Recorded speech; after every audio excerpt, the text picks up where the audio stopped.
കഥകൾ കേൾക്കുകയും കേൾക്കാനിരിക്കുന്ന നിങ്ങൾക്ക് മുന്നിൽ ഒരു കൊച്ചു കഥയുമായിട്ടാണ് ഞങ്ങളിവിടെ കടന്നു വന്നിട്ടുള്ളത്.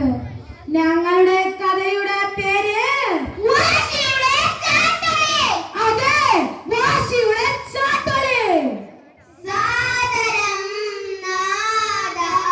കഥയുടെ സാരമുയർത്തിയിടട്ടെ പാരിതിൽ ഞങ്ങൾ സത്യമതോ വഴിവാഴ്ത്തിയിടട്ടെ കരമിതുയർത്തിടും നിന്നുടെ സവിധത്തിൽ ഈ ഗാനമിൽ നാം ഒന്നിച്ചൊന്നാൽ അന്ന് മുഴക്കുന്നേ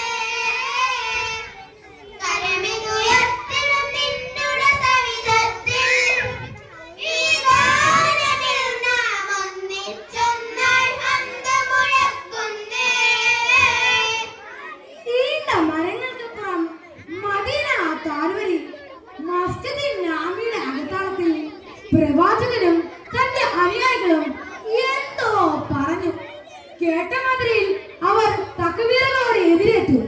ചിലർ ചാടി എഴുന്നേറ്റ് പറഞ്ഞു, ഇല്ല ഇല്ല, അവനെ വെറുതെ വിടാൻ പാടില്ല.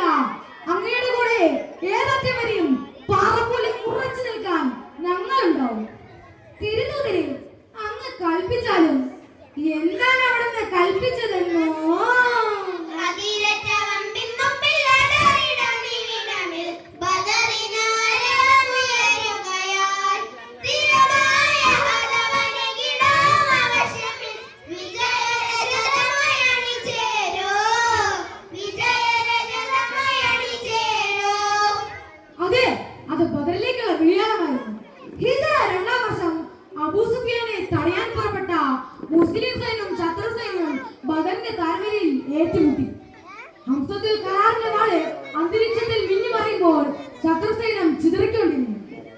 അബൂ സുഫിയാൻ, ഷൈബത്ത്, ഖുതുബത്ത് ഓരോരുത്തരെ അടർന്നു വീണു. എന്റെ പിതാവ്, എന്റെ ഭർത്താവ്, എന്റെ സഹോദരൻ എല്ലാം എനിക്ക് നഷ്ടമായി. ഇല്ല ഇല്ല, അവനെ വെറുതെ വിടാൻ പാടില്ല. അവനെ വിളിച്ചിട്ടേ സമാധാനമുള്ളൂ.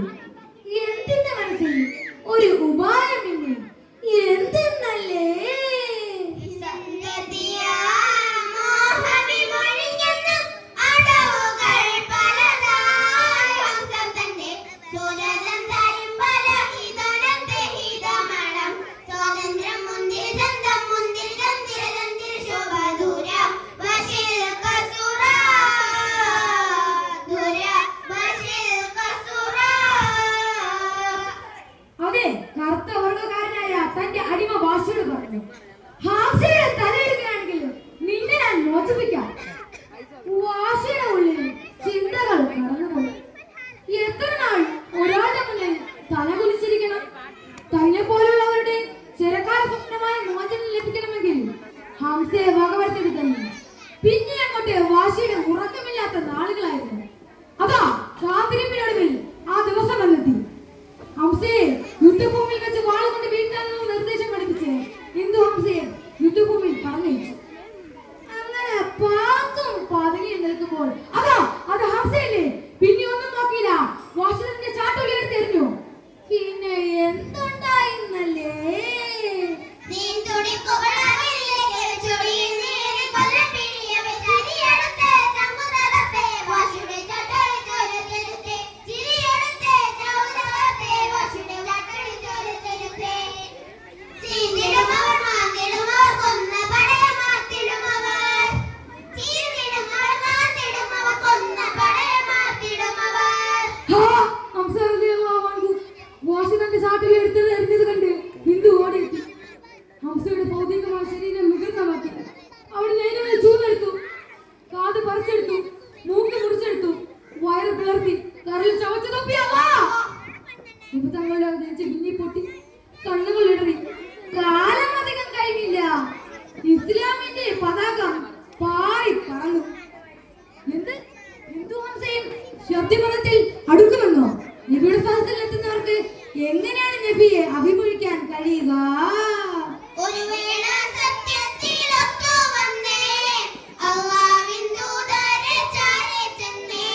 ഹംസ റളിയല്ലാഹു അൻഹു നബി തങ്ങളുടെ മിഴികൾ അശ്രുമൊഴിച്ചു.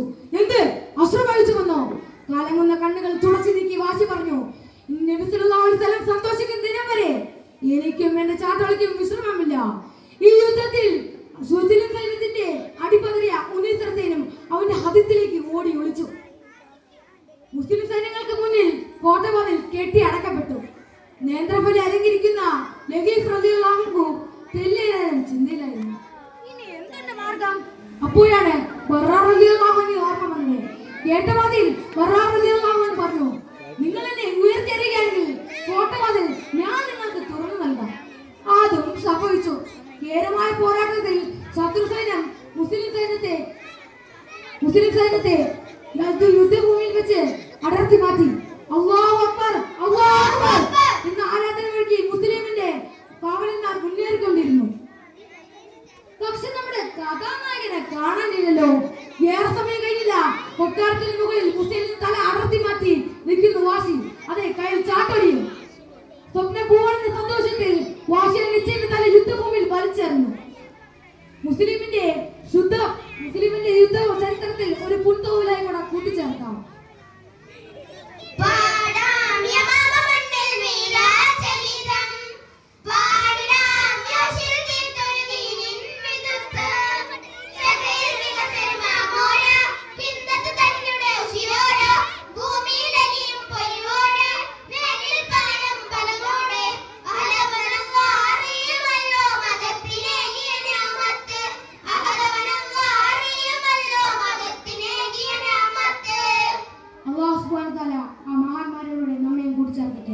സഹോദരങ്ങളെ, ഇത്തരം പറഞ്ഞുകൊണ്ട് ഞങ്ങളുടെ കൊച്ചു കഥാപ്രസംഗം ഇവിടെ വെച്ച് നിർത്തുന്നു. അസ്സലാമു അലൈക്കും വറഹ്മത്തുള്ളാഹി വബറകാതുഹു.